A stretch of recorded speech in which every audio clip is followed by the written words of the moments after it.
It has been speculated that the European Commission reserves the right to take action over Russia's current embargo on agricultural products.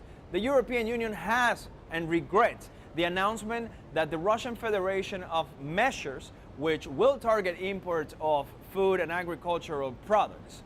This announcement is clearly political, motivated, and has created a lot of issues in the region. Now, we think that it was too early to speak about the possibility of compensation or compensating losses sustained by the European member states as a result of this embargo. The Commission, however, will assess the measures in question as soon as more information is given with full content and context to the extent that needs to be done.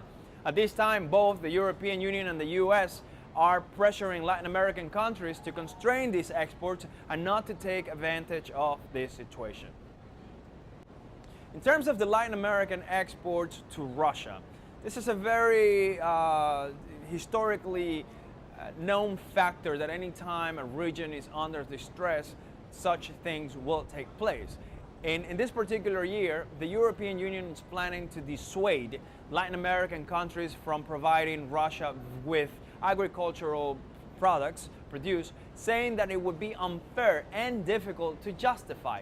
The EU will be talking to the countries that would potentially be replacing our exports to indicate that we would expect them not to profit unfairly from the current situation.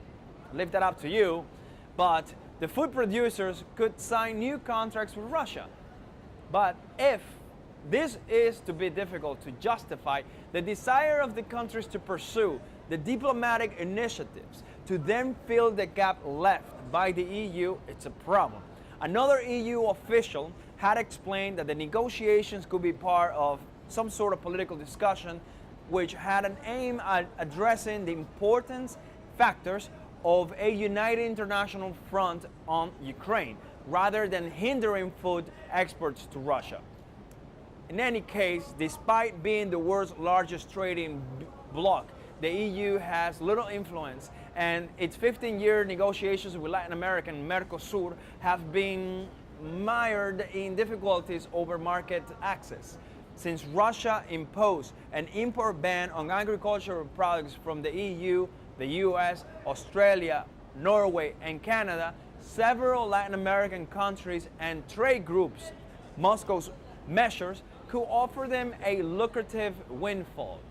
Chile, for example, is already tipped as a major beneficiary of Russia's embargo on European fish, while Brazil immediately gave a green light to about 90 meat plants to start exporting chicken, beef, and pork.